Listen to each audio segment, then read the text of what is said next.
Assalamualaikum warahmatullahi wabarakatuh. A'udzubillahi minasyaitonirrajim. Bismillahirrahmanirrahim. Alhamdulillahi rabbil alamin, wassalatu wassalamu ala asyrafil anbiya'i wal mursalin Sayyidina Muhammad wa ala alihi wa sahbihi ajma'in. Rabbi syrah li sadri wa yassir li amri wahlul 'uqdatam min lisani yafqahu qawli. Subhanaka la ilma lana illa ma 'allamtana innaka antal alimul hakim. Wala haula wala quwwata illa billahil aliyyil azim. Qala Allah Ta'ala fi Kitabihil Aziz. A'udzu billahi minasyaitonir rajim. Bismillahirrahmanirrahim. Wadrib lahum masalal hayatid dunya kama in anzalnahu minas samaa'i fahtalata bihi nabatul ardh fa ashbaha hashiman tazrihur riyah wa kana Allahu ala kulli syai'in muqtadirah. Al-mal wal banuna zinatul hayatid dunya wal baqiyatus salihatu khairun 'inda rabbika thawaban wa khairun amala. Wa yawma nusayyirul jibala wa taral arda baridatan wa hasyarnahum falam nughadir minhum ahada wa uridu ala rabbika saffan laqad ji'tumuna kama khalaqnakum awwala marrah bal za'amtum 'alan naj'ala lakum maw'ida. Wa wudi'al kitabu fataral mujrimina mushfiqina mimma fihi wa yaquluna ya waylatana ma li hadzal kitab la yughadiru saghiratan wala kabiratan illa ahsaha wa wajadu ma amilu hadiran wala yadhlimu rabbuka ahada. Shadaqallahul azim. Wa qala Rasulullah sallallahu alaihi wasallam, ya bna Adam isbir wa tawadda arfa washkurni adzirka wastaghfirni aghfir lak wa idza da'awtani astajibu lak wa tub ilayya atub alaik was'alni u'titu wa tasaddaq ubarika laka fi rizq wasir rahimaka adzid fi ajalik watlub minni al-afiyah bitulis sahah wassalamah fi wahdah wal ikhlasi fi raghbah wal wara'i ila Allah fi taubah wal ghana'il qana'ah. Ya bana Adam kaifa tatma'u fil ibadati ma'a syabab wa kaifa tatma'u fi hubbillah ma'a hubbil mal wa kaifa tatma'u fi jala'il qalbi ma'a kathiratin naum wa kaifa tatma'u fil khawfi ma'a khawfil faqr wa kaifa tatma'u fi wara'i ma'a hirsi 'ala dunya wa kaifa tatma'u fi mardatillah bighairi hubbil masakin wa kaifa tatma'u fi ridha ma'al bukhl wa kaifa tatma'u fil jannah ma'a hubbid dunya wa ma'al madu wa kaifa tatma'u fi sa'adati ma'a qillatil ilm. Firman Allah Subhanahu wa taala di dalam surah Al-Kahfi bermula daripada ayat 45 berakhir pada ayat ke-49 yang bermaksud, dan buatlah untuk mereka yang ini manusia perumpamaan misal-misal kehidupan di dunia ini, seibarat mana air hujan yang kami turunkan dari langit lalu menyuburkan tumbuh-tumbuhan di bumi ini. Kemudian tumbuh-tumbuhan itu menjadi kering lalu mudah diterbangkan oleh angin. Dan Allah Maha berkuasa atas segala sesuatu. Harta dan anak-anak adalah merupakan perhiasan dalam kehidupan kamu di dunia ini. Tetapi amal yang baik yang berterusan adalah lebih baik pahalanya di sisi Tuhanmu dan lebih baik menjadi harapan bagimu. Dan ingatlah pada hari ketika kami menerbangkan gunung-gunung. Engkau akan melihat bumi itu rata dan kami kumpulkan seluruh umat manusia dan tidak kami tinggalkan walau seorang dari kalangan mereka. Dan mereka akan dibawa ke hadapan Tuhanmu dengan berbaris-baris seraya Allah berfirman, sesungguhnya kamu datang kepada kami sebagaimana kami menciptakan kamu pada kali yang pertamanya. Bahkan kamu menyangka, kamu mengira bahawa kami tidak akan meletakkan bagi kamu waktu berbangkit untuk memenuhi segala perjanjian-perjanjian. Lalu diletakkan kitab-kitab catatan amalmu.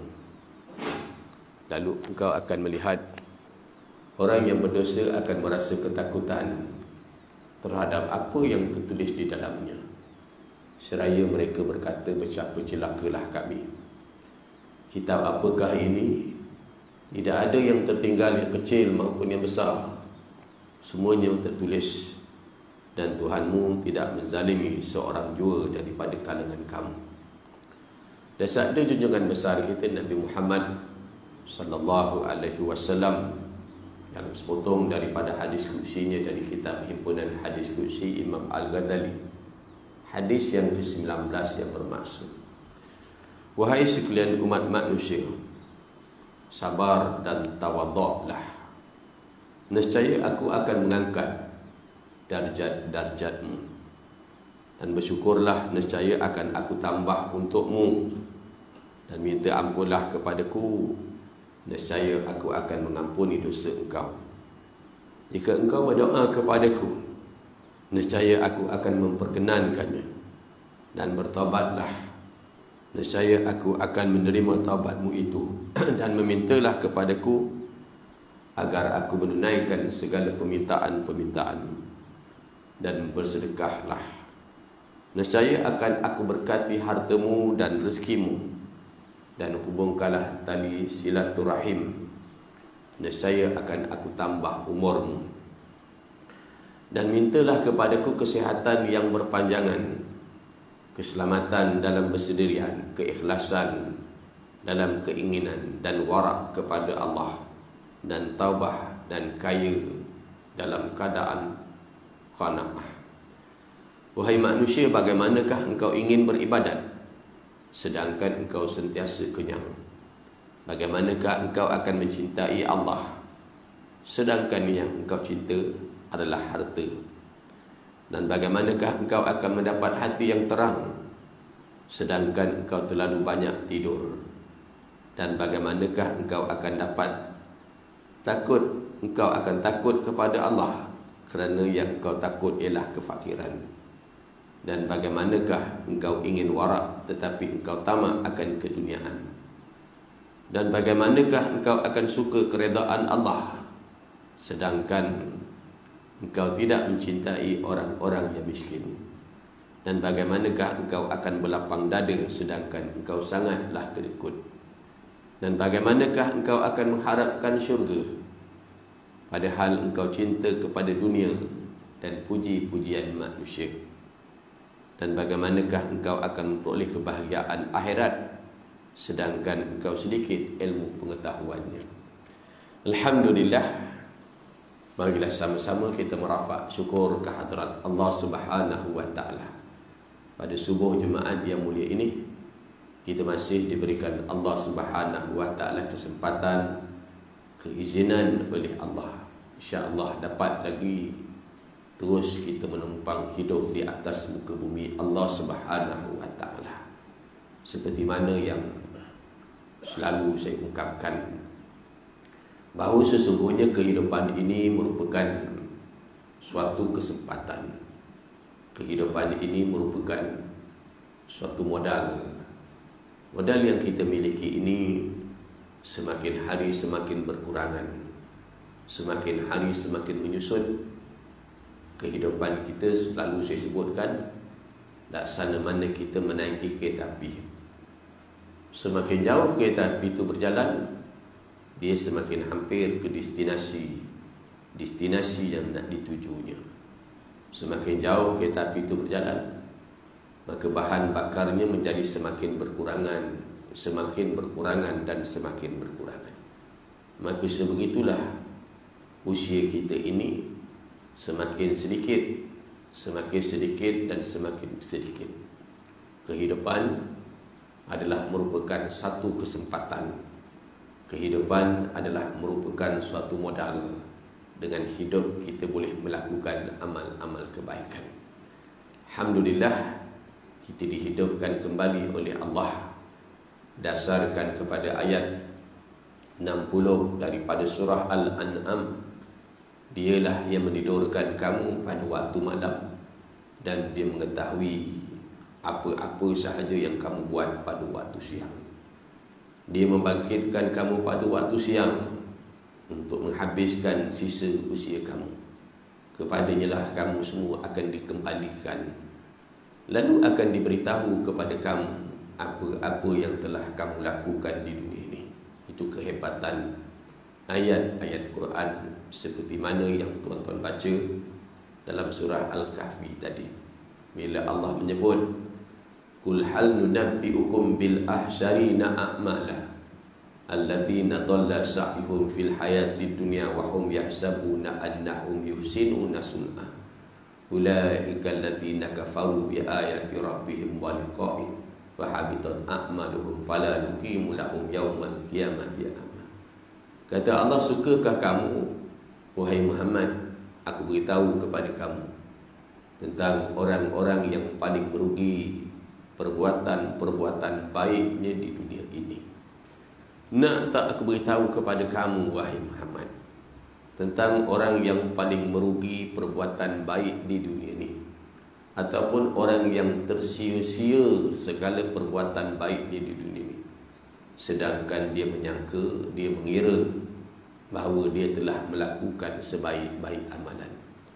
Mereka itu, kata Allah, ialah orang yang kufur akan ayat Allah, tak percaya kepada ayat Allah, tidak percaya akan pertemuan dengan Tuhannya, maka tersia-sialah segala amal-amal kebaikan. Di hujung ayat daripada ayat yang tuan-tuan baca tadi, kata Allah Ta'ala, "Faman kana yarju liqa Allah falyamal amalan shalihan wa la yusyrik bi ibadatihi ahada." Kita baca dan kita renung dan kita tengok maksud ayat yang kita baca. Kata Allah, siapa yang mengharapkan pertemuan dengan Tuhan dia, dia memang nak bertemu dengan Tuhan dia, dia memang teringin nak bertemu dengan Tuhan dia, kata Allah, maka hendaklah dia buat amal-amal yang baik. Masa hidup di dunia ni, dia lakukan amal-amal yang baik. Jangan sekali-kali di samping dia buat amal baik, jangan sekali-kali dia menyemutukan Tuhannya dengan sesuatu. Kerana sekutukan Tuhan ini menyebabkan amal-amal baik kita habis. Kalau tuan-tuan ingat, beberapa tahun saya leputkan dulu dalam bulan Ramadan, dalam kekahirahan kita menyiapkan bekalan kita, melakukan amal baik, kita menadah air hujan yang turun. Jangan lupa perhatikan bekas yang kita tadah tadi bocor ke tak bocor. Kerana banyak mana pun air yang kita tadah, tapi kalau lubang yang bocor itu kita tidak tutup, maka habis sebegitu sahaja. Maka sebegitu juga kita menyiapkan bekalan makanan yang begitu banyak, namun kita kena jaga juga makanan itu jangan basi. Kerana banyak mana pun makanan yang kita bawa, kalau dia basi, maka tidak mendatang manfaat pada kita pada hari akhirat. Kenapa basi? Kenapa basi? Hasad, riya, ujub dan takbur. Kenapa bocor? Kerana kadang-kadang karat.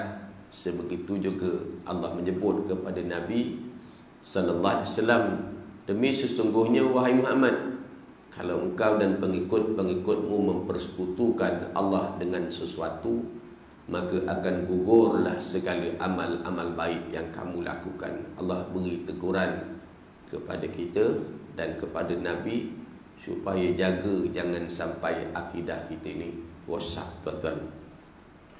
Itulah ayat Al-Quran. Kalau kita merenung dan kita mengambil muhasabah dan merenung dalam kehidupan kita itu, cantik pesanan yang diingatkan oleh Sayyidina Ali karamallahu wajhah Kata Sayyidina Ali, inna dunya qadir tahalat mubilah wa innal akhirati qadir tahalat mubalah. Ketahuilah kamu, kata Sayyidina Ali, bahawa dunia ini dia berangkat membelakangi kamu. Dunia ni, kata Sayyidina Ali, dia makin lama makin jauh, makin lama makin jauh daripada kamu. Wa innal akhirah, tapi akhirat, kata Sayyidina Ali, dia berangkat mendatangi. Akhirat ni makin lama makin dekat, makin lama makin dekat, makin lama makin dekat dengan kita. Dan bagi keduanya, kata Sayyidina Ali, ada putera dia. Ada orang yang sibuk mencari dunia dia, selit mata, sibuk cari dunia dia, dinamakan dia putera dunia. Dan ada orang celik mata dia, buka mata dia, dia sibuk cari akhirat dia. Maka kata Sayyidina Ali, kamu kena menjadi putera akhirat, jangan jadi putera dunia, kata Sayyidina Ali. Kerana hari yang sedang kamu berada ini, kata Sayyidina Ali, adalah hari amal, bukan hari perhitungan. 20 tahun, 30 tahun kita semayang di masjid ini, kita tak pernah jumpa duit bawah sejadah kita. 20 tahun, 30 tahun kita baca Quran, kita tak pernah jumpa duit celah Quran kita. 20 tahun, 30 tahun kita duduk dalam majlis ilmu, kita tak pernah jumpa duit bawah sejadah tempat duduk kita. Hari ini, kata Sayyidina Ali, adalah hari amal, bukannya hari perhitungan. Bukan masa nak dapat untung masa ni, tapi hari esok setelah kamu dimatikan oleh Allah, hari itu adalah hari perhitungan, bukan lagi hari amal. Hari itu adalah hari perhitungan, bukan lagi hari nak amal, bukan nak semayang, bukan nak puasa, bukan nak baca Quran, bukan nak duduk dalam majlis ilmu, kuliah, majlis tazkirah, bukan lagi majlis nak sedekah dan sebagainya. Hari itu adalah merupakan hari perhitungan. Kita kena faham sebegitu pesanan Sayyidina Ali. Alhamdulillah, kita merenung banyak ayat Quran. Malah malam tadi saya bercakap di Batu Pahat berdasarkan kepada ayat ke-42 daripada surah Az-Zumar. Kata Allah, dialah yang memegang nyawa seseorang tatkala matinya seseorang. Bila kita mati, nyawa kita ni dipegang oleh Allah. Dan nyawa seseorang yang belum mati, ketika mana dia tidur, dia menahan bagi siapa yang dikehendaki, dan dia melepaskan bagi siapa yang dikehendaki. Semuanya terdapat tanda-tanda kebesaran Allah, kekuasaan Allah bagi kaum yang nak berfikir. Itu kehebatan ayat Al-Quran itu sendiri. 2 hari lepas saya sempat ziarah akak saya yang baru sahaja menjalani operation. Lalu ditidurkan, disuntik. Sebelum ditidurkan, dia pesan dulu suruh mengucap 2 kalimah syahadah. Baru bila dia ucap, selesai mengucap, terus tidur, ditidurkan. Kawan itu kena COVID pun sebegitu juga, ditidurkan. Sebelum ditidur disuruh mengucap 2 kalimah syahadah. Dr. Kamarudin buat dengan saya operation, Ustaz, nak operation, nak ditidurkan, lalu disuruh mengucap 2 kalimah syahadah. Saya heran kenapa disuruh mengucap 2 kalimah syahadah wahal nak ditidurkan sekejap. Rupanya bila saya buka pada ayat Al-Quran, ada ayat 42 daripada surah Az-Zumar, Allah kata dialah yang memegang nyawa seseorang tatkala mati, dan nyawa seseorang yang belum mati dalam tidur. Bila kita tidur, nyawa kita ni dipegang oleh Allah. Dia menahan bagi siapa yang dikehendaki. Arwah bang saya tidur, terus tidur, tak bangun lagi. Arwah sahabat saya Ustaz Johar tidur, terus tidur, tak bangun.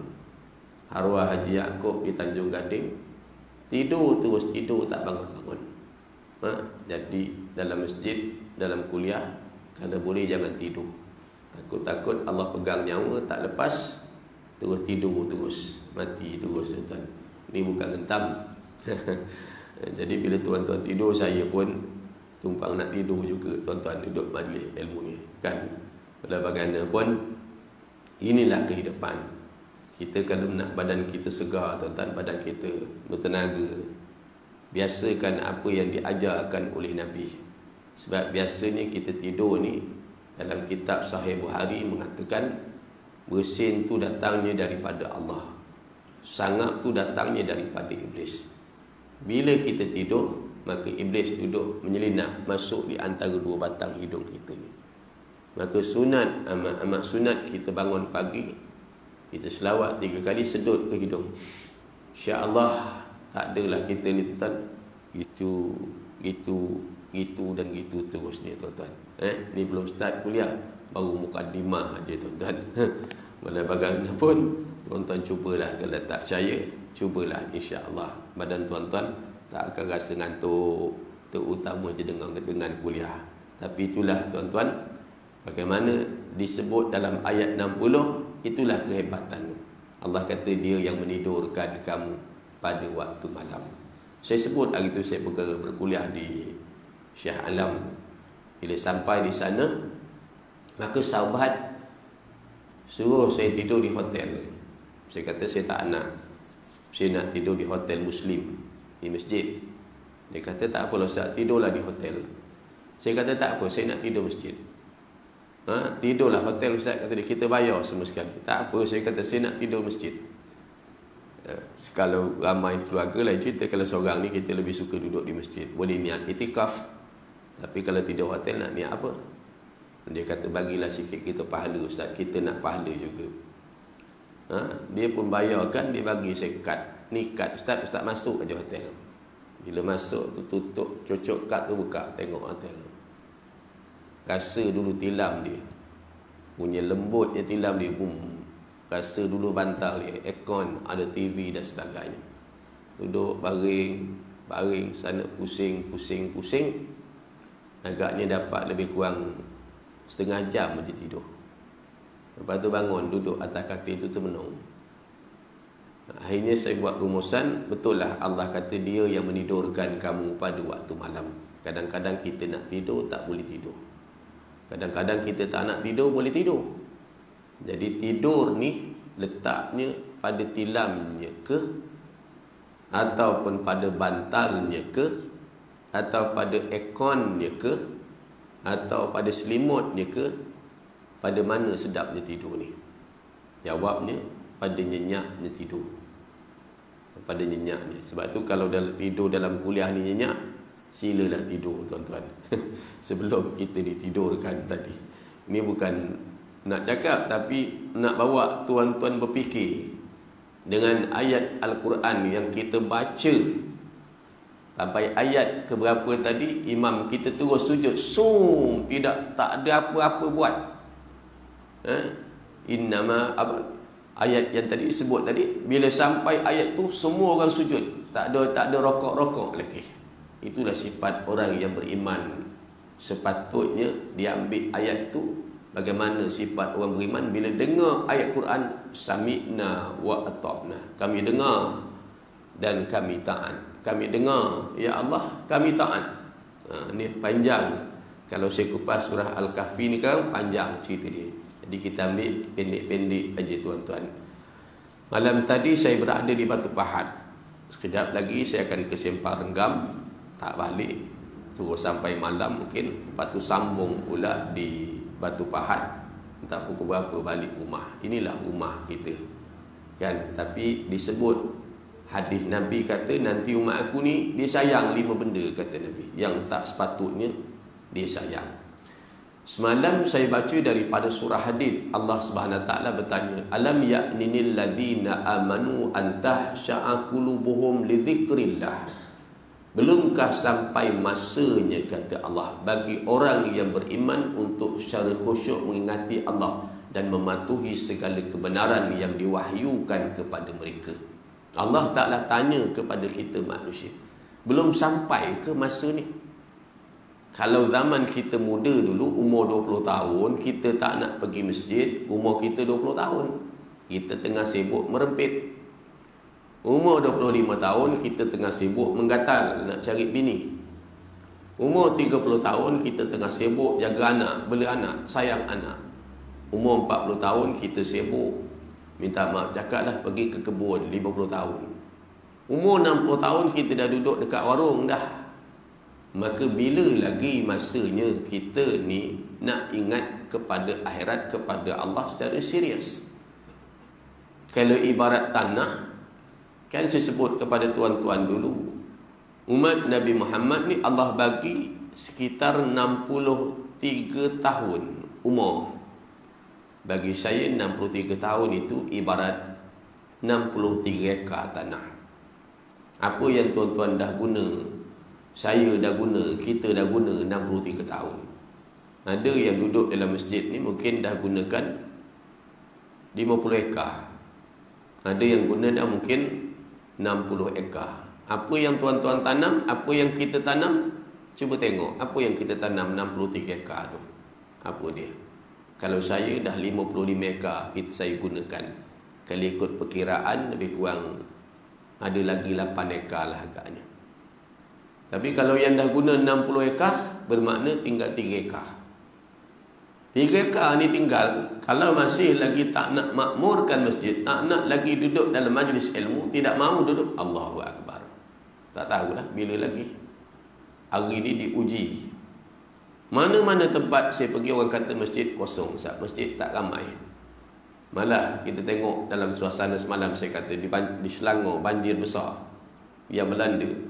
Tiba-tiba yang ditutup majlis ilmu, ustaz-ustaz tak boleh kuliah, ditarik tauliah ustaz. Heran yang kita keadaan-keadaan begitu. Saya melihat kitab yang ada pada saya ni, kitab Membudayakan Sunnah Jabatan Agama Islam Negeri Johor, jilid yang ke-6. Dalam kitab ni kata apa kan? Di antara 45-48 tanda berlaku kiamat, masjid-masjid didirikan tetapi tidak ada yang mengimarahkan dia. Ilmu agama tidak dianggap penting. Ilmu agama tidak dipelajari. Banyak disebut dalam ni kan. Masjid banyak tapi yang nama imarah tak ada.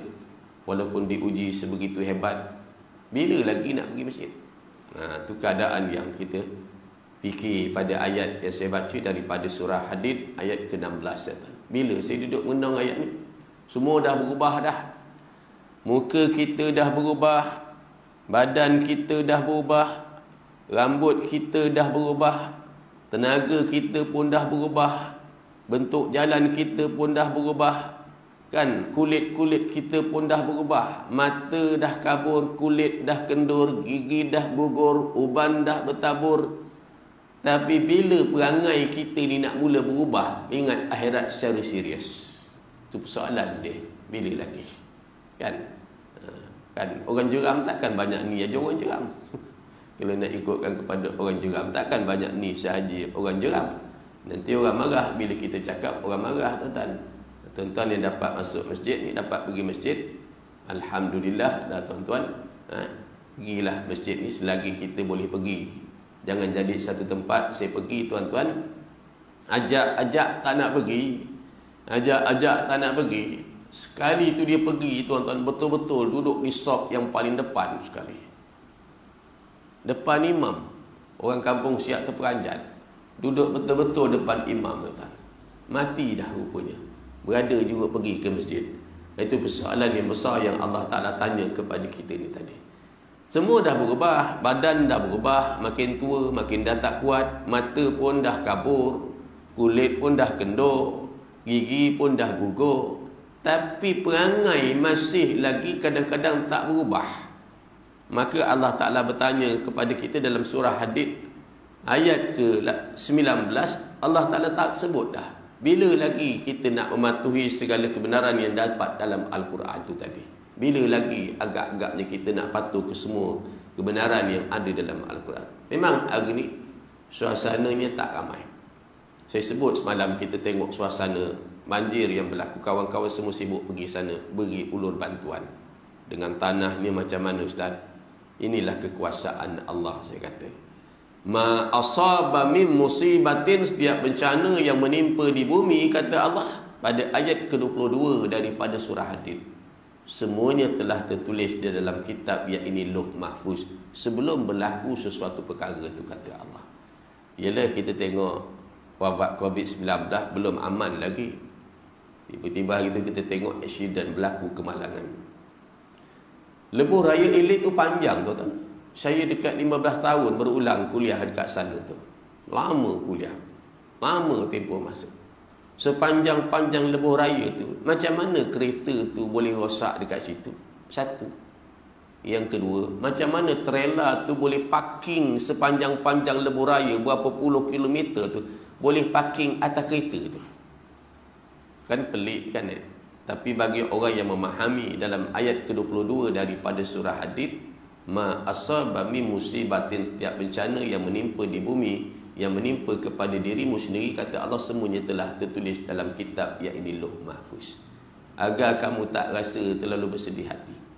Kawan-kawan saya telefon dari Shah Alam, Ustaz, 50 tahun Ustaz saya kat sini, banjir tak berlaku. Dekat Shah Alam ni tak ada banjir Ustaz.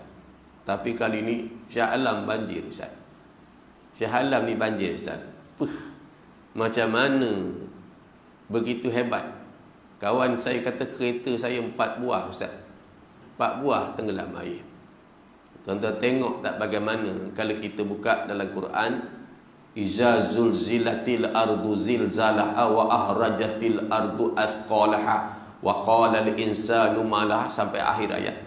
Al qari'atu mal qari'ah wa ma adraka mal qari'ah. Bagaimana kiamat tu bunyi hebat.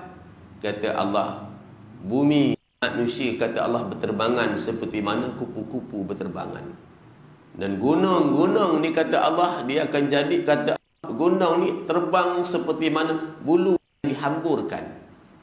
Dalam ayat yang lain dia kata, iza sama'un fatarat, bila langit telah terbelah runtuh, wa idzal kawakibun tasarat, wa idzal bi'aru fujirat, sampai akhir.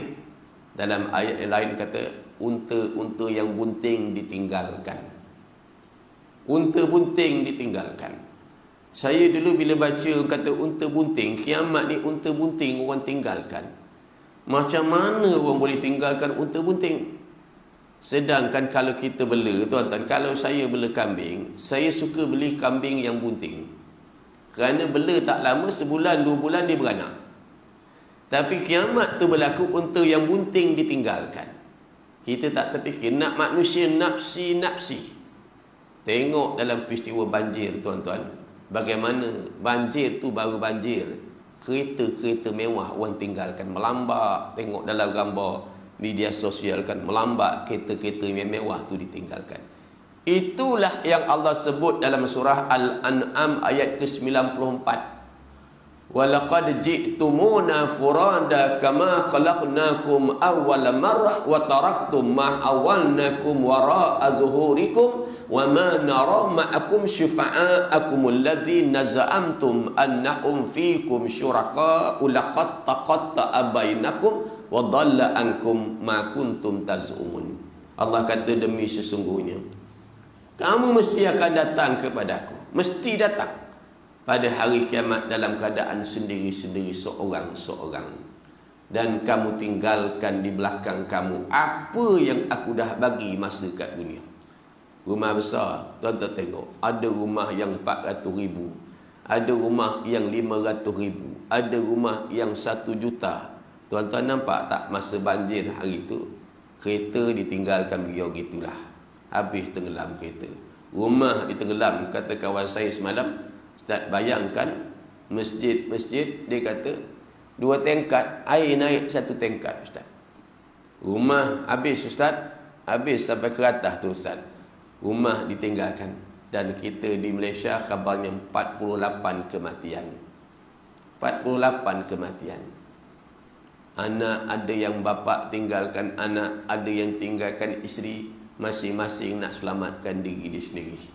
Akhirnya anak ada yang mati dalam rumah 2 orang, anak beranak 2 orang, ada yang mati mak mati dan sebagainya. 48 orang. Fa bi ayyi ala'i rabbikuma tukaziban? Yang mana lagi, kata Allah, yang kamu nak dustakan, kata Allah. Yang mana kamu tak nak percaya? Yang kita tak nak percaya ni. Hari ni kita berada, tuan-tuan, tahun dah hari terakhir lah kuliah kita ni, penutup dah tahun apa tadi 2021. Sekejap sahaja masa berjalan. Masa berjalan sebegitu pantas. Saya cakap semalam dalam kuliah muslimat saya, ada 2-3 tempat malam. Dalam kuliah muslimat saya kata makhluk Allah Ta'ala ni Allah jadikan ada yang boleh dilihat dengan mata, boleh dipegang dengan tangan, boleh dirasa dengan lidah. Contohnya air. Ada makhluk Allah Ta'ala ni Allah Ta'ala jadikan, saya kata, hanya dapat didengar dengan telinga, tak boleh dilihat dengan mata, tak boleh dipegang dengan tangan, iaitu suara. Suara ni kita dengar dengan telinga, tak boleh nampak dengan mata, tak boleh pegang dengan tangan. Ada makhluk Allah Ta'ala ni Allah Ta'ala jadikan dia hanya dapat dihidu dengan hidung aja, tapi tak boleh pegang dengan tangan, tak boleh lihat dengan mata, tak boleh rasa dengan lidah, iaitu bau. Bau durian ni kita dapat hidu dengan hidung aja, kita tak boleh lihat dengan mata. Bau kentut, mana ada orang nampak kentut? Jalan kentut lari naik atas pokok, tak ada. Orang tak jumpa, tak nampak bau kentut. Tapi ada satu makhluk Allah, kalau tuan-tuan perhati, makhluk ni Allah Ta'ala jadikan dia, tuan-tuan, dia tidak dapat dilihat dengan mata, tidak dapat didengar dengan telinga, tidak dapat dirasa dengan lidah, tidak dapat dicium dengan hidung. Sebab itu orang tak nampak nilai dia. Apa dia? Masa. Wal asri innal insana lafi khusr illa alladhina amanu wa amilus solihat wa tawassau bil haqqi wa tawassau bis sabr. Sebab itu orang tak ambil kisah sangat masa ni. Sedangkan tadi saya sebut awal, masa itu adalah kesempatan. Kan? Banyak benda yang Allah suruh kita ni berfikir. Afala tatafakkarun, afala yatafakkarun. Malam bila cerita bab ilmu, saya cakap kata Imam Al-Ghazali kata, bila orang cerita tentang ilmu begini tak begini, saya kata Imam Ghazali kata hati manusia tu, kata dia, seperti cawan kaca yang jernih. Bila cawan kaca jernih ni, tuan-tuan, jernih, tuan-tuan, kita nampak, tengok, kalau saya situ tengok nampak muka Hafiz, kalau cawan kaca tu jernih, apa yang kita isi dalam dia? Kalau kita isi air yang jernih, maka dia terus jernih, nampak. Tapi kalau kita taruh dalamnya kopi, kita taruh Milo, maka dia jadi gelap. Mana nak nampak, tuan? Sebegitu juga kita isi dalam diri kita ni agama, kita isi dalam diri kita ni ilmu, maka nampaklah. Tapi kalau kita isi dosa dan maksiat, orang buat dosa besar maksiat macam mana pun orang tak nampak. Balik kisah Nabi Adam AS dan Iblis laknatullah. Jangan buat main harga ni. Bila Allah Ta'ala timpakan ujian yang sebegini, kena pandang dan perhati. Jangan ujian yang berlaku itu, wabak COVID-19 itu kita lalu begitu saja, kita tak ambil iktibar. Banjir yang berlaku, kita tidak mengambil iktibar. Adalah benda yang Allah Ta'ala nak bagi kepada kita iktibar dan pengajaran. Mungkin kan kita mana tahu, kalau zaman Nabi Nabi Syuaib, Allah Ta'ala timpakan bala kepada zaman Nabi Syuaib ni kerana pakaikan suara yang begitu kuat. Sebab apa? Kerana kaum Nabi Syuaib ini, dia nak jadi kaya cepat, dia menipu dalam sukatan dan timbangan. Pekik suara tu kuat, mati bergelimpangan. Soalannya, hari ni ada lagi tak orang menipu sukatan dan timbangan? Jual beli ada lagi tak agak-agak? Ada. Kaum Nabi Lut alaihissalam, Allah Ta'ala timpakan bala dalam surah Al-A'raf. Allah Ta'ala timpakan bala dalam surah Al-A'raf. Kan kenapa? Kerana mereka ni menghalang orang tengah jalan. Dia buat kerja liwat, LGBT. Zaman hari ni ada lagi tak LGBT? Kaum Nabi Nuh, Allah Ta'ala timpakan bala yang begitu besar, banjir besar, kerana mereka menyembah patung-patung berhala. Soalannya, hari ini ada lagi tak orang buat benda-benda menyembah patung berhala tu? Cuba tengok dan pandang dan perhati. Ada lagi tak orang menyembah patung berhala? Minum arak dan sebagainya. Ada lagi tak hari ini? Benda-benda yang beginilah, tuan-tuan, kadang-kadang kita tak perasan benda-benda ini yang mengundang bala-bala daripada Allah SWT. Tak mustahil. Bila kita tengok ada negeri yang 5 buah kilang arak besar, kan? Tengok yang besar, mungkin benda-benda yang begitu mengundang. Janji Allah, walau anna ahlal qura amanu wattaqau lafatahna alaihim barakatim minas sama'i wal ardh. Kalau penduduk sebuah negeri itu beriman, bertakwa, kami limpahkan keberkatan kepada mereka. Kalau kita lihat dalam bab Nabi Adam dengan iblis laknatullah. Kenapa bila Nabi Adam dia buat maksiat, dia buat benda salah tadi dengan iblis? Iblis Allah kata wa idz qala rabbuka lil malaikati isjudu li adama fasajadu illa iblis. Bila Allah perintah Adam ni, iblis ni sujud kepada Adam, makhluk langit sujud, semua sujud kecuali iblis. Iblis tak nak sujud. Bila tak nak sujud, Allah kata aba wastakbara wa kana minal kafirin. Kamu sombong, kamu angkuh, kamu kafir. Dia melakukan perkara, dia melanggar perintah Allah. Sujud bukan bakar masjid, bukan bakar surah, bukan kencingkan Quran. Dia tak nak sujud kepada Adam, tak nak menghormati, bukan sembah sebagai menghormati. Sekarang ni kita menghormati orang dengan beri salam, angkat tangan beri salam. Zaman tu perintah Allah sujud sebagai tanda hormat. Iblis jawab khalaqtani min nar wa khalaqtahu min tin. Allah jawab, kamu sombong, kamu ampuh, kamu kafir. Tapi dalam masa yang sama, kalau tuan-tuan perhati, Nabi Adam buat juga kesilapan. Silapnya Nabi Adam, Allah kata jangan dekat pokok ni, jangan hampiri pohon ni. Tapi Nabi Adam, kenapa Allah tak kata kepada Nabi Adam aba wastakbara wa kana minal kafir? Kamu sombong, kamu angkuh, kamu kafir. Kenapa? Jawabnya, kalau kita lihat, kita perhatikan, kerana Nabi Adam bila dia buat silap, dia ngaku kesilapan dia. Dia bertabat. Kullu bani Adam khata'un, semua anak Adam ni dia bersalah, dia dosa. Dan Nabi Adam dikhabarkan bila dibuat kesilapan itu, dia bertaubat separuh daripada usia dia habis bertaubat kepada Allah. Kita hari ini bila kena macam ni, kita mengongot kepada Allah. Bukan nak beristighfar, nak balik-balik lihat kepada diri kita, kita marah begini dan sebagainya. Sikit aja tuan, kalau kita nak pandang suasana-suasana yang berlaku pada hari ini, subhanallah, lagi memperlihatkan kepada kita ni betapa hebatnya kitab Al-Quran ni yang Nabi tinggalkan kepada kita. Kita dengar baru-baru ni ada seorang ahli parlimen tuan-tuan. Hidup lagi ahli parlimen tu. Dia kata apa? Sudah sampai masanya pelajar universiti, kata dia, tak perlu lagi belajar agama. Kena belajar ilmu universiti je, tak payah lagi nak belajar agama. Orang ni kalau jadi pemimpin hancur lah tuan. Kenapa rasa benci? Tuan-tuan buka ayat ke-28 daripada surah Fath. Huwallazi arsala rasulahu bil huda wa dinil haqq. Dia yang mengutus rasul tu bawa agama, petunjuk, cahaya petunjuk. Yang kedua, agama yang betul. Kenapa orang marah sangat kepada orang yang bawa agama, ajak orang kepada agama ni? Apa pasal orang marah sangat? Saya kadang-kadang fikir perangai manusia ni pelik kadang-kadang kan? Tu akhirnya saya bercakap, kita ni jangan jadi kayu yang merosakkan kayu.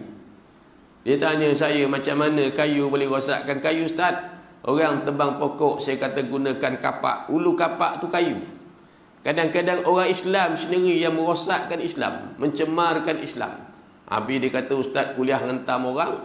Memanglah kuliah ni nak kena ngentam orang. Nak berapa ngentam beruk? Bukan beruk yang masuk neraka. Orang yang masuk neraka tujuan ni nak selamatkan orang. Tuan-tuan ambil limau, sapu dekat tangan tuan-tuan. Kalau tangan tuan-tuan tak luka, tuan-tuan takkan rasa pedihnya limau. Orang yang cerdik, tuan-tuan, dia tak marah limau, dia ubat luka dia. Dia ubat luka dia supaya lain kali bila dia sapu, dia tak terasa pedih. Saya berada semalam tuan-tuan di Batu Pahat, saya cakap dengan orang, kalau nak ikutkan kepada ilmu, tempat tuan-tuan ni ilmu banyak belajar. Tiap-tiap malam ada kuliah, tiap-tiap malam ada kuliah. Kalau belajar universiti pun rasa saya bukan tiap-tiap malam. Sekali-sekali belajar ada cuti. Ni tak ada cuti, penuh. Cuti raya je, lepas tu dah sambung balik kuliah. Penuh dah. Kalau belajar universiti, saya kata 3 tahun dapat diploma, 5 tahun dapat ijazah. Kalau 30 tahun belajar agama ni agak-agak dapat apa? Bukan PhD, atuk PhD. Lagi atas. Maknanya banyak ilmu yang tuan-tuan dapat, saya kata. Tapi kalau belajar ilmu tak beramal, tak amal dengan ilmu yang kita belajar, ibarat mana kita beli benih, beli baja musim-musim sawit tengah mahal ni, kan, musim-musim sawit tengah mahal, beli baja 15 tan. letak kat bawah rumah. Orang tanya, mana bajanya? Bawah rumah. Agak-agak pokok sawit besok buah ni banyak. Taruh baja bawah rumah. Tak beramal dengan ilmunya. Mana nak dapat kehebatan? Itu dalam bab-bab kita duduk dalam majlis ilmu. Tuan-tuan, saya selalu cakap dengan orang. Bukan kerana nak ilmu semata-mata. Bukan kerana nak ilmu semata-mata. Bagi saya lah, bukan semata-mata kerana nak ilmu. Kalau nak ilmu ni, mana-mana tempat kita boleh kutip mutiara yang keciciran. Mana tempat kita boleh kutip. Tapi berdasarkan kepada hadis Nabi. Dalam kitab Matan Arba'in kata, barang siapa yang menuju ke suatu jalan untuk menuntut ilmu, kata Nabi, maka Allah akan mudahkan baginya satu jalan ke syurga Allah Subhanahu wa ta'ala. Itu aja kan. Nabi kata begitu. Siapa yang menuju ke satu jalan untuk menuntut ilmu, maka Allah akan mudahkan baginya jalan-jalan ke syurga Allah Subhanahu wa ta'ala. Kita sambung sikit lagi boleh Pukul apa biasanya? 9. Biasa kuliah pukul apa? Tempat tuan-tuan pukul apa? 9. Kan? Baliklah tuan-tuan. Tak apalah 9 ke pukul 10 ke tuan. Kalau tuan-tuan nak balik, tuan-tuan balik. Saya pun bukan kisah sangat tuan. Kita tak boleh paksa orang kan. Tapi dalam bagaimanapun tuan-tuan, kita merenung pada ayat yang saya baca tadi. Hebatnya Al-Quran ni, Allah sebut gitu. Wadrib lahum, buatlah perumpamaan untuk mereka. Manusia, kehidupan dunia ni banyak perumpamaan. Saya ditanya oleh Dr. Ramli di Serekam Sebatu. Dia tanya saya, Ustaz, saya heran Ustaz, kita sikit aja kurang Ustaz, kata dia. Banyak yang nyokong kita Ustaz. Wahal kita baca ayat wala tarkanu ilal ladzina zalamu fatamassakumun nari, banyak tempat kita baca. Kita kalah sikit je Ustaz, beberapa aja. Lalu saya kata, dalam Quran doktor, Allah kata macam-macam perumpamaan. Tuan-tuan sekali-sekali tengok gambar yang pergi dekat Masjid Jamik Pek Raja sekarang ni. Kan Masjid Jamik Pek Raja tuan, bagi saya antara masjid yang paling ramai agaknya jamaah kuliah subuh dia. Sekitar mungkin 110 orang, 120 orang. Hari ni biasa, Jeram biasa ramai saya tahu. Ada 200 kali subuh dia. Hari ni aja mesti pasal dia kuliah, hari ni dia lambat sikit kan baca surah sejadah. Saya tengok tuan-tuan, saya tengok kenapa jadi ramai, kenapa jadi ramai? Rupanya berdasarkan Quran kata, bila bersembang dengan bapa mertua saya, dia kata apa? Di tempat dia sana, di Seramat, dia kata, sebut pula nama. Nanti orang marah pula. Ada masjid yang dia pergi seorang aja semayang. Ada masjid 2 orang aja semayang. Bila dia datang dia jadi makmum. Bila dia datang dia jadi imam. 2 orang aja semayang. Teruknya dia kata, kenapa? Saya kata, ayah, inilah yang disebut dalam kitab yang ada ni, Jabatan Agama Islam Negeri Johor dah lubut dah. 45 tanda kiamat tadi, antaranya masjid-masjid banyak didirikan tapi tak ada orang nak mengimarahkan masjid. Boleh tengok dalam kitab ni, bukan saya yang keluarkan. Jadi Allah kata wadrib lahum masalah ayat ni, buat perumpamaan misal. Macam-macam misal yang Allah Taala. Dalam ayat ni kata Allah macam air hujan yang turun. Tanah jadi segar bugar, pokok jadi menghijau, tapi dia tak lama, dia kering gugur layu. Dalam bab yang lain Allah kata ibarat tanah yang tinggi dengan tanah yang rendah. Tuan-tuan kalau pergi Cameron Highland, apa yang tuan-tuan cari? Biasanya tebo kan? Tebo kan? Itu kita naik Cameron Highland. Janganlah cari teh saja. Teh dekat tepi jalan, tepi pasar lambak pun ada banyak teh. Bila naik Cameron Highland tu teh cari juga, tapi dalam masa tengok pokok tu, tengok Quran sebut. Allah kata perumpamaan tanah yang subur dengan tanah yang tak subur, ibarat tanah tinggi dengan tanah rendah. Di Cameron Island, tanah yang tinggi kata Allah, walaupun hujan tak turun hari-hari, embun pun cukup. Embun pun cukup, angin sejuk pun cukup. Tuan-tuan tengok pokok di Cameron Island tu gemuk-gemuk belaka, sayur-sayur dia segar bugar, betul tak betul? Tapi bila kita turun dekat tempat rendah ni, kadang-kadang hujan turun hari-hari, pokoknya rekit, tak gemuk-gemuk. Nampak tak tuan? Nampak tak? Benda ni subhanallah, hebatnya bagi saya. Allah Ta'ala buat pemisalan bagi mereka yang nak ambil pengajaran. Bagi yang tak nak ambil pengajaran, lalu macam mana pun dia, gitu aja kan. Jadi sana tanah disebut. Sama saya tanam sawit, tuan-tuan. Tambak saya tanam sawit tu, saya buat kebun juga, tuan-tuan. Bila habis kuliah ni, biasa saya pergi kebun. Bila habis kuliah, saya pergi kebun. Mak mentua ceritalah pasal kebun, dah tua duduk kebun. Dah memang macam tu. Dalam Quran dah sebut macam tu. Zuyyina lin-nasi hubbus syahawati minan nisa'i wal banina wal qanatiril muqantarah minadh dhahabi wal fiddah wal khairi musawwamati wal an'ami wal har. Tuan-tuan boleh buka ayat ke-14, 15 daripada surah Ali Imran. Disebut begitu, tuan-tuan. Nampak macam mana? Hujung sekali sawah ladang. Jadi tanam pokok sawit tu pokok sama besar batang dia, tinggi sama tinggi, masa tanam semua sama je. Tiba-tiba dalam tempoh 2 tahun, 3 tahun, saya tengok pokok sawit ni, kenapa yang sini gemuk tapi yang sini kurus? Kenapa sini gemuk, sini dikurus? Saya tengok tanam sama-sama, tinggi sama-sama, tapi bila gemuk tak sama-sama. Pelik. Tengok dalam Quran kata tanah yang subur dengan tanah yang tak subur. Nah, subur ni pokok dia gemuk. Sebab tu kalau masjid, tuan-tuan, banyak majlis ilmu sekarang ni, tuan-tuan, di Batu Pahat. Saya cakap, tuan-tuan, di Batu Pahat. Kebanyakan di Batu Pahat, tuan-tuan, minta maaf cakap masjid-masjid, surau-surau dia, tuan-tuan. Kalau kita pergi di surau satu surau Taman Seri Penggaram, semalam sembahyang maghrib dia, tuan-tuan, macam sembahyang Jumaat, tuan-tuan. Main maghrib ni macam sembahyang Jumaat. Sembahyang Jumaat lagi cerita, tuan. Yang kata ustaz itu, saya pergi dekat tongkang pecah, tuan. Tongkang pecah. Begitu juga sembahyang maghrib ni macam sembahyang Jumaat. Masjid surau dia bersih, sebersih-bersih, tuan-tuan.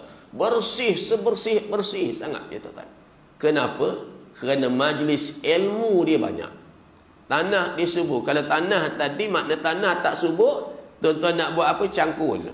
Taruh kapur, taruh baju, barulah dia subur. Macam tu juga kampung-kampung, masjid-masjid, tuan-tuan. Nak jadikan dia ramai, satu daripadanya mesti subur dengan majlis-majlis ilmu. Majlis kuliah, majlis tazkirah. Orang kata, ustaz, mana nak cari duit nak belanja, ustaz? Ini yang setan janji kefakiran ni. Ini yang janji fakiran. Ada masjid, tuan-tuan, yang masih lagi belum buat kuliah. Walaupun Jabatan Agama dah izinkan, tak buat. Pengor usi kata, kenapa tak buat kuliah? Saya tanya dia. Dia kata tak boleh buat lagi, ustaz. Kita tangguh. Bila? Tahun depan. Tahun depan tu bila mula? Tak pasti lagi. Kenapa? Takut Covid, ustaz. Peliknya kita ni, tuan-tuan, pergi pasar lambak tak takut Covid. Pasar tani tak takut Covid. Pasar raya tak takut Covid. Duduk warung tak takut Covid. Pergi masjid takut Covid. Siapa bisik agak-agak tu? Kalau aku kata asyaitanu ya'idzukumul faqra, marah dia. Ni keadaan dia. Tanah tadi subur dengan majlis ilmu, majlis kuliah, majlis zikirah. Insya-Allah ramailah orang datang solat berjamaah dia. Ramailah dengan ilmu. Kalau ilmu tak ada, majlis ilmu pun tak duduk, tak minat nak duduk majlis ilmu, macam mana tuan-tuan? Nak cakap macam mana majlis ilmu pun tak nak suka. Ada orang sibuk tanya. Saya bila orang tanya, kita bagilah pandangan. Bila orang tanya, saya bagilah pandangan, tuan. Macam mana ustaz, masjid tak ada? Saya kata, ilmu ni ibarat mutiara yang keciciran. Kutip dekat mana pun kita jumpa. Di mana pun jumpa ilmu ni kita kutip. Tuan-tuan biasa pergi warung tak? Biasa tak ngeteh? Saya biasa ngeteh. Tapi masa free-free lah, kan? Ada masa kita ngeteh. Kita free lah, tuan-tuan. Ngeteh. Tuan-tuan pernah makan tak kari kambing 41 hari? Pernah makan? Hafiz pernah makan? Saya pernah pergi. Asal lalu sana biasanya saya singgah makan kari. Jangan duk fikir kari kambing aja. Tapi bagaimana jamaah orang warung tadi boleh meramaikan jamaah dia. Beratur kadang-kadang sampai 50 meter. Duduk bawa dulang, nak nunggu dulang tu. Nak beratur, nak makan tu. Beratur 50 meter tadi. Sebab apa kan? Ambillah pengajaran. Saya buat kajian sikit. Nombor 1 faktor yang pertama bagi saya, kerana makanan dia sedap. Makanan dia sedap. Makan panas-panas sedap kan. Maka agaknya masjid ni kalau dia nak ramaikan orang, makan kena sedap lah agaknya, tuan.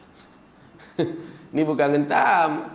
Kan, jumpa awang tokek kambing tu, suruh sponsor satu hari, seminggu sekali seekor kambing. Seminggu sekali mana awang? Tak nampak lagi ni. Melancong kapatan. Sponsor kambing seekor. Kan? Boleh agak kan? Saya buat dengan satu orang tu kan. Memang betul hebat rezeki ni tuan. Tuan-tuan dah fikir dalam ayat ke 24 daripada surah Hadid, orang yang kedekut dan menyuruh orang lain kedekut. Ini lagi berat. Dia kedekut satu hal. Dia kedekut bila lalu tabung, lena dia tidur. Lepas tabung, sadar pula dia. Lepas sadar pula. Ada juga jenis gitu. Itu satu hal kedekut. Yang satu lagi kedekut tu lagi susah. Dia suruh orang lain kedekut. Kita bagi duit tabung, bila tabung lalu dia tak nak bagi. Orang nak bagi dia tiap cakap, bagi pun tak ke mana duit tu. Ini aja kau sak kan. Spesies ni bukan zaman sekarang berlaku, zaman dulu dah berlaku. Zaman Nabi dulu berlaku, Muhajirin dengan Ansar. Ada jenis yang tu dia tak nak bagi, tapi bila orang lain bagi, dia tukang bakar. Bagi pun tak ke mana kita kan. Surah tu tuan-tuan, dia buat majlis ilmu. Duit dia cakap saya ada 8,000 aja Ustaz. 8,000 aja. Saya nak buat majlis ilmu, nak jemput orang kuliah, nak bagi sumbangan. Orang kata gini.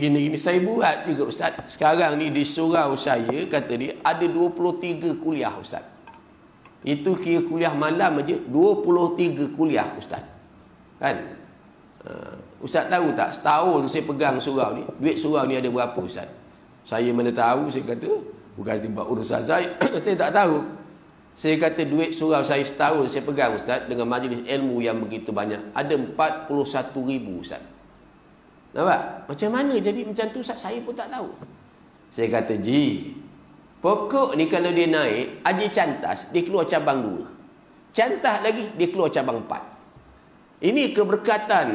Walau anna ahlal qura amanu wattaqau lafatahna alaihim barakatim minas sama'i wal ard. Ini keberkatan. Bagi orang yang nak faham, bagi orang tak nak faham. Jadi nombor 1, makan kena sedap. Kan? Macam tengah tempat saya pergi kan, kuliah subuh, makan ikan jenahak masak asam pedas. Mak ai sedapnya. Tuan-tuan tak jemput pun aku datang kuliah. Best tak agak-agak. Mangun Nabi kita habis kuliah ni duduk ramai-ramai. Asam pedas tu dengan nasi putih berasap kan. Ada telur dadar pula tu 3. Aduh, makan. Jenahak tu masak asam pedas. Ini nasi lemak, mi kurus, nasi lemak, mi kurus. Kuliah subuh nasi lemak, tengah hari nasi lemak, malam nasi lemak. Kaku bukan ngentam, ni mengenangkan hal.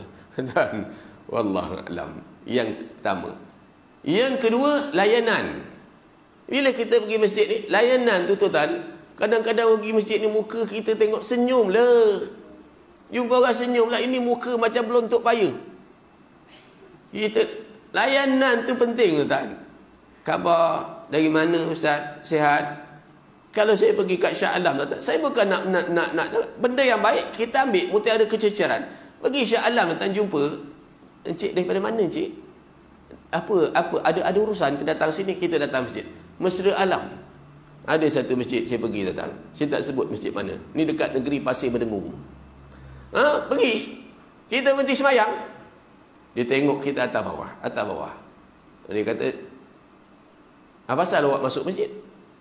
Saya kata, saya nak semayang lah. Kenapa awak masuk masjid? Awak tak baca pintu luar tu? Saya kata, kenapa pula? Saya nak semayang.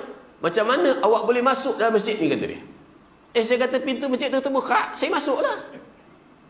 Aku masuklah, kata dia. Awak tak baca dekat luar tu? Orang luar tak boleh masuk semayang kat sini. Dia punya takutnya COVID ni, la ilaha illallah. Aku tengok atas bawah orang tua ni, aku sekil kepala orang tua ni kan. Masa tu anak saya berlaku kemalangan dekat Batu Pahat, berhenti nak semayang situ. Lepas tu saya kata, Pak, cik takkan saya nak semayang tepi jalan. Saya semayang dekat sini, saya dah ambil semayang, dah bersih semua sekali saya masuk, takkan nak tu. Saya semayang kat sini, saya tumpah semayang dia. Kalau tak boleh dalam, saya semayang kat luar pun tak apalah. Takkan nak semayang kat kaki dia. Dia tengok atas bawah, entah bawah kan. Saya kata, Pak Cik tak kenal saya, Pak Cik. Saya ni, Pak Cik, orang kampung ni, kuliah tempat kawasan-kawasan Pak Cik ni, daripada tahun 2002 dulu saya ngajar. Bukan tahun 2021. 2002 dulu saya dah mula ngajar. Sekarang ni tahun 2021. Nampak sangat Pak Cik tak pergi semajid, tak duduk kuliah. Dalam hati aku cakap lah, Saya sebut nama ketua kampung ni, satu ni nama ketua kampung ni, lepas ni sekarang ni ketua kampung nama ni, kerja dia wedding cater dan sebagainya. Dia tengok saya atas bawah. Barulah boleh tuan. Layanan. Jadi kita bila pergi masjid, jangan pandang orang macam senyum dah sikit, kan dapat sedekah, dapat pahala tuan. Ini sawit dah mahal. Kalau dulu 240 kan dah 1000 lebih. Aku tak tahulah orang kita ni macam mana kan. Islam ni dia hebat tuan. Senyum pun dapat pahala tuan-tuan. Macam saya cakap dengan tuan-tuan, Allah Ta'ala jadikan dosa kita tuan. Dosa kita ni tak berbau. Baiknya Allah Ta'ala. Kalau dosa kita ni berbau macam mulut kita berbau, macam ketiak kita berbau, tahi kita berbau, kentut kita berbau, saya ingat tak ada orang nak duduk kawan dengan kita.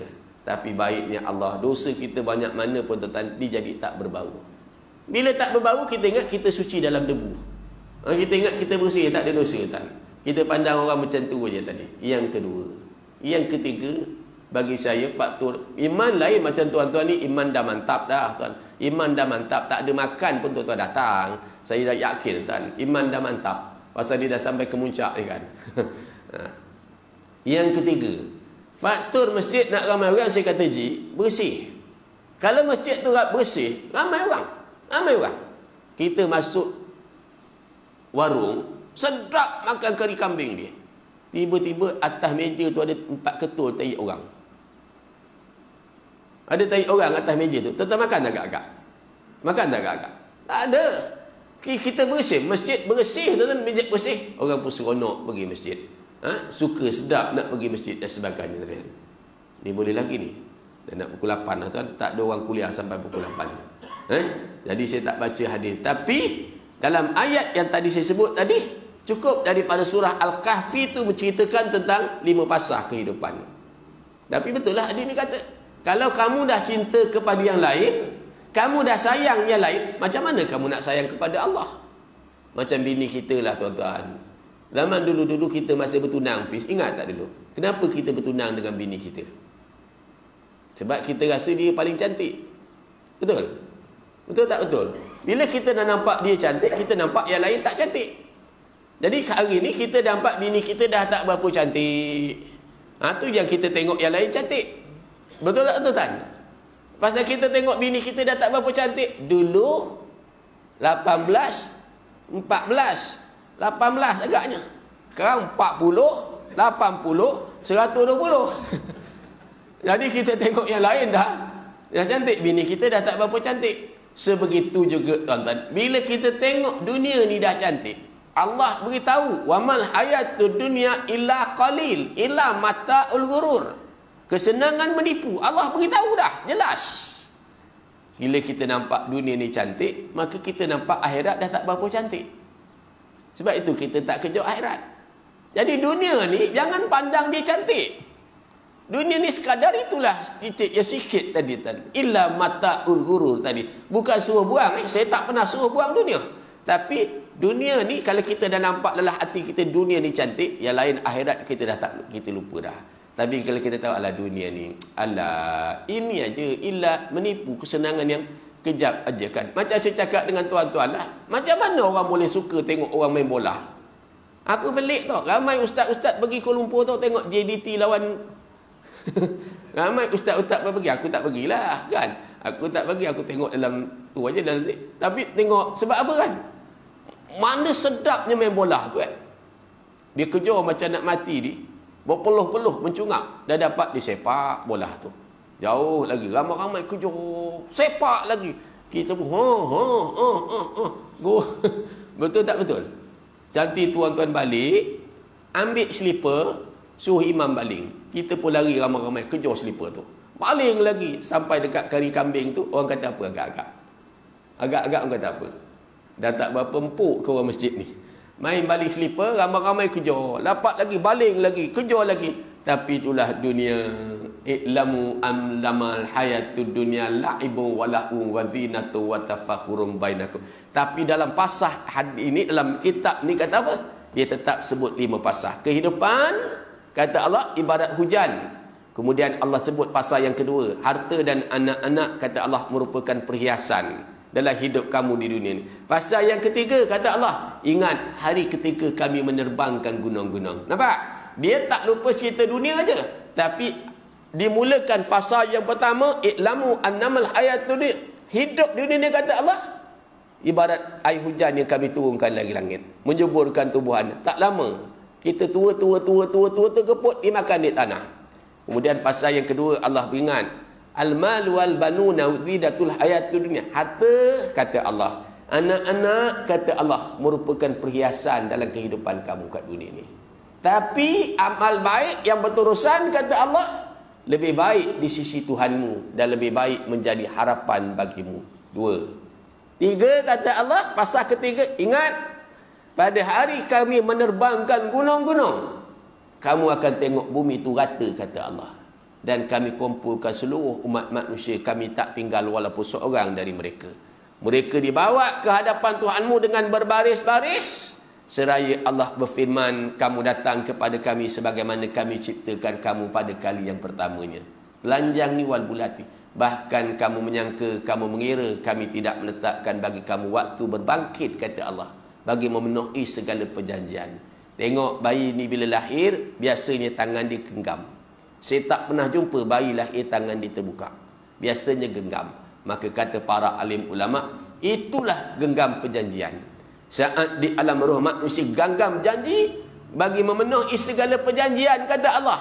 Pasal yang keempat, wa'udi'al kitab fataral mujrimina mushfiqina mimma fihi wa yaqulu ya wailatana ma li hadzal kitab. Lalu diletakkan kitab catatan amalmu kata Allah. Kau tengok orang yang berdosa akan rasa ketakutan terhadap apa yang tertulis dalamnya.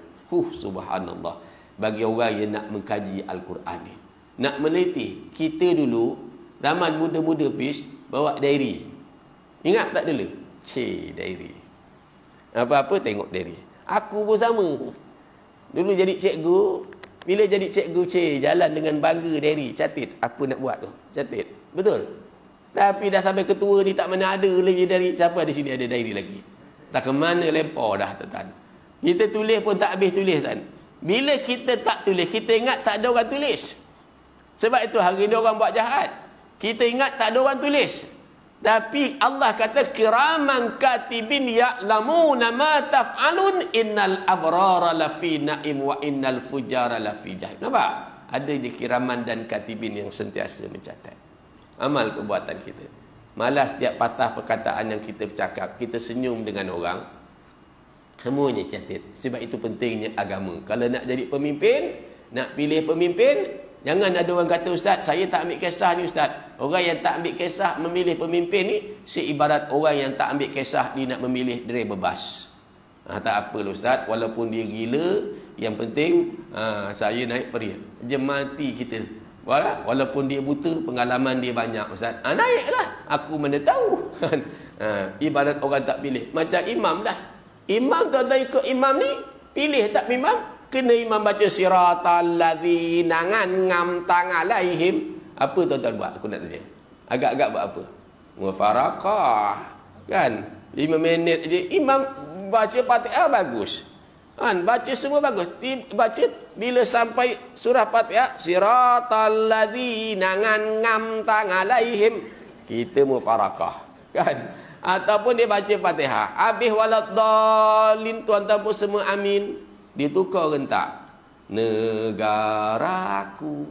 Agak-agak tuan-tuan belakang buat apa? Agak-agak.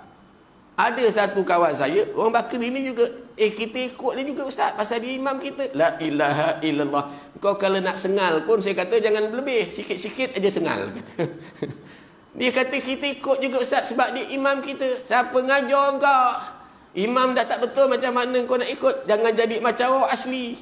Dia jadi imam, tunggu-tunggu Ustaz tak datang, akhirnya Tok Batin jadi imam. Kamu ikut sama kita. Apa kita buat, kamu ikut. Imam bertakbir, dia pun belakang takbir. Dah habis takbir, baca tu, imam tak tahu nak buat apa. Dia pun pusing belakang. Orang belakang, dia pun pusing belakang. Pusing belakang. Oh dia, orang belakang apa? Sebab dia tak faham. Jadi kena jadi makmum yang faham, tuan-tuan. Kita pada ketika itu mufarakah, tuan. Walaupun 5 minit. Kalau 5 minit mufarakah, 5 tahun, wallahu alam. Sampai situ cukup dah, tuan-tuan. Kita berhenti kuliah sampai itu. Saya tak dapat kupas. InsyaAllah panjang usia kita bertemu kuliah kita ni kita cuti lama sikit lah. Tahun depan kita sambung balik insya-Allah ta'ala. Wallahu a'lam. Bismillahirrahmanirrahim. Alhamdulillahirabbil alamin. Wassalatu wassalamu ala asyrafil anbiya'i wal mursalin sayyidina Muhammad wa ala alihi washabbihi ajma'in. Allahumma nawwir qulubana binuri hidayatika wa futuhatika kama nawwartar arda binuri syamsika abadan abada birahmatika ya arhamar rahimin. Allahumma aghnina bil ilmi wa zainna bil ilmi wa akrimna bit taqwa jamilna bil afiyah. Ya Rabbana zidna ilma warzuqna fahma wa anta khairu dzikrin. Rabbana atina fid dunya hasanah wa fil akhirati hasanatan wa qina azaban nar. Wassallallahu alaihi wasallam Muhammad wa ala alihi washabbihi wasallam. Walhamdulillahi rabbil alamin. Takbir.